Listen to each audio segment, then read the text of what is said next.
Hello everyone, welcome to our channel. Staff selection commission మరొక notification అయితే release చేయడం జరిగింది.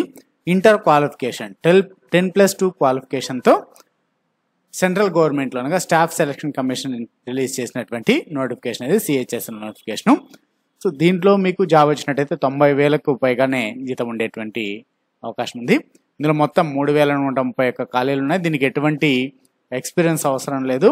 తెలుగులో కూడా ఎగ్జామ్ ఉంటుంది. ఫీ వచ్చేసి ఎస్సీ ఎస్టీకి ఉమెన్కి ఫీ ఉండదు. మరి ఎగ్జామ్ని లోకల్ లాంగ్వేజ్లో కూడా రాసుకోవచ్చు, ఇంగ్లీష్లో రాసుకోవచ్చు, తెలుగులో రాసుకోవచ్చు. దీనికి సంబంధించిన కంప్లీట్ డీటెయిల్స్ను తెలుసుకునే ముందు మన ఛానల్లో ఉన్నటువంటి వీడియోస్ని చూస్తూ మన ఛానల్ని ఇప్పటివరకు సబ్స్క్రైబ్ చేసుకుని వారు సబ్స్క్రైబ్ చేసుకుని వీడియోని లైక్ చేయండి. సో ఇది ఎస్ఎస్సి నుంచి వచ్చినటువంటి అఫీషియల్ నోటిఫికేషన్ అండి. మనకి ఇది 23/6/2025 రిలీజ్ చేసినటువంటి notification. CHSL combined higher secondary 10+2 level examination 2025. మరి అప్లికేషన్లు ఎప్పటి నుంచి స్టార్ట్ అయ్యాయి అంటే 23 జూన్ 2025 స్టార్ట్ అవుతాయి. 18/7/2025 ఎండ్ అవుతాయి. అనగా జూలై 18 వరకు అప్లై చేసుకోవచ్చు అండి. మరి ఫీ పేమెంట్ ఎవరైనా కంప్లీట్ చేయకుంటే 19వ తేదీ ఇంకొక రోజు ఎక్స్ట్రా ఇవ్వడం జరిగింది. రిజిస్ట్రేషన్స్ అయితే ఆన్లైన్ అప్లికేషన్ అయితే 18వ తేదీ జూలై లోపల కంప్లీట్ చేసుకోవాలి.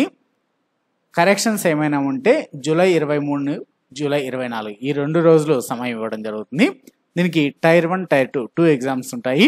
మరి టైర్ 1 ఎగ్జామినేషన్ వచ్చేసి సెప్టెంబర్ 8 నుంచి సెప్టెంబర్ 18 వరకు కండక్ట్ చేస్తారు ఆన్లైన్ ఎగ్జామినేషన్. మరి టైర్ 1 ఎగ్జామ్ ఎవరైతే కంప్లీట్ చేస్తారో, టైర్ 1 అనగా ప్రిలిమ్స్ లాగా, టైర్ 2 అనగా మెయిన్స్ లాగా ఉంటుంది.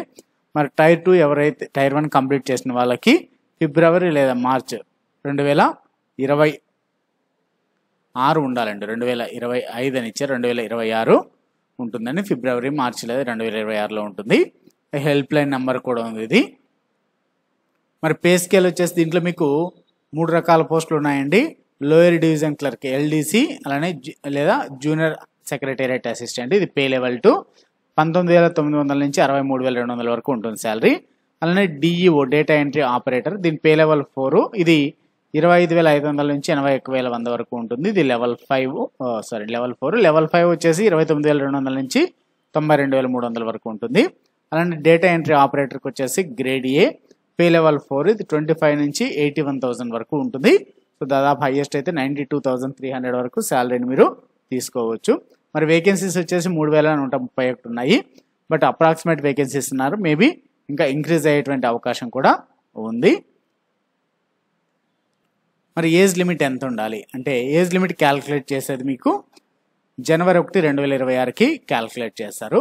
మరి జనవరి 1, 2026కి 18 నుంచి 27 సంవత్సరాలు ఉండాలి. అనగా మీరు జనవరి 2, 1999 తర్వాత, అలానే జనవరి 1, 2008 ముందు ఈ మధ్యలో పుట్టినటువంటి వాళ్ళు ఎలిజిబుల్ అవుతారు.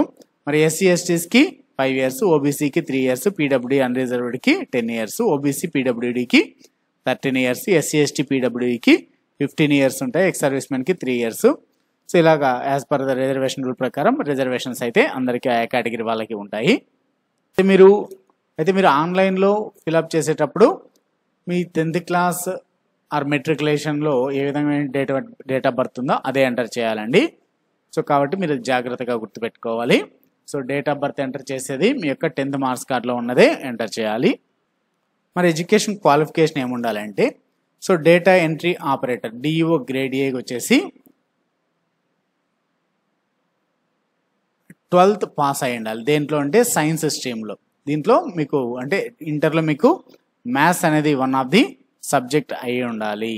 సో కాబట్టి ఇది గుర్తుపెట్టుకోవాలండి. ఇందులో డేటా ఎంట్రీ ఆపరేటర్ పోస్ట్కి గ్రేడ్ ఏకి, అలానే lower division clerk or juniors జేఎస్ఏకి, అలానే డిఓ గ్రేడ్ ఏకి except D1 department of ministry mention in part 8. అంటే ఇది కాకుండా పైన 8.1లో మెన్షన్ చేసింది కాకుండా సో వేరే వాటికి 12th పాస్ అయి ఉండాలి రికగ్నైజ్డ్ యూనివర్సిటీ నుంచి. సో మీకు మ్యాథ్స్ ఉంటే ఇంకొంచెం ఎక్కువ పోస్టులు అనేది ఎలిజిబుల్ ఉంటుంది. సో మ్యాథ్స్ లేకుండా నార్మల్ ఇంటర్ సిఈసి కానీ ఇలాగా వేరే గ్రూప్స్ చేసి ఉన్నా కూడా మీకు ఎలిజిబుల్ ఉంటుందండి. సో వాటికైతే ఇంకొంచెం ఎక్కువ పోస్టులు అనేది ఎలిజిబుల్ ఉంటాయి. సో మరి ఎవరైతే ఇంకా ఎగ్జామ్ అనేది అపియర్ అయ్యారంటే ఎగ్జామ్ రాసి రిజల్ట్ రాకుండా వాళ్ళు కూడా ఎలిజిబుల్ ఉంటుందండి. ఇక్కడ వాళ్ళు మెన్షన్ చేశారు. సో మరి దీనికి అప్లై చేసుకోవాలంటే ఆన్లైన్లోనే అప్లై చేసుకోవాల్సి ఉంటుంది. ముందుగా మీరు 1 టైం రిజిస్ట్రేషన్ అనేది కంప్లీట్ చేసుకోవాలి. సో 1 టైం రిజిస్ట్రేషన్ అనేది కంప్లీట్ చేసుకున్న తర్వాత మీరు అప్లికేషన్ అనేది ఫిల్ చేయొచ్చు. అది ఎలా అనేది నెక్స్ట్ వీడియోలో ఎక్స్ప్లెయిన్ చేస్తాను. మరి అప్లికేషన్ ఫీ ఎంత ఉంటుందంటే 100 రూపీస్ అండి. బట్ ఉమెన్స్కి, ఎస్సీ ఎస్టీకి, పీడబ్ల్యూడీస్కి, ఎక్స్ సర్వీస్ మ్యాన్కి వీళ్ళకి ఫీ ఎగ్జామ్షన్ ఉంటుంది. ఎటువంటి ఫీ అయితే ఉండదండి. సో ఆన్లైన్ ఫీ అయితే కంపల్సరీ మీరు జూలై 19th లోపల కంప్లీట్ చేయాల్సి ఉంటుంది. ఎటువంటి ఆఫ్లైన్ అప్లికేషన్ స్వీకరించబడవు. ఓన్లీ ఆన్లైన్లో మాత్రం అప్లై చేసుకోవాలి. మరి అప్లై చేసుకోవడానికి మీ కింద డిస్క్రిప్షన్లో వాట్సాప్ గ్రూప్ ఉందండి. ఆ గ్రూప్లో మీరు మెసేజ్ చేసినా కూడా మేము అప్లై అయితే చేయడం జరుగుతుంది. మరి సెలక్షన్ ఏ విధంగా ఉంటుందంటే 2 ఎగ్జామ్స్ ఉంటాయండి. ఆన్లైన్ ఎగ్జామ్స్ టైర్ 1, టైర్ 2 ఉంటుంది. మరి ఈ రెండింటిలో ఎవరైతే క్వాలిఫై అవుతారో వాళ్ళకి నెక్స్ట్ డాక్యుమెంట్ వెరిఫికేషన్ అయితే ఉంటుంది.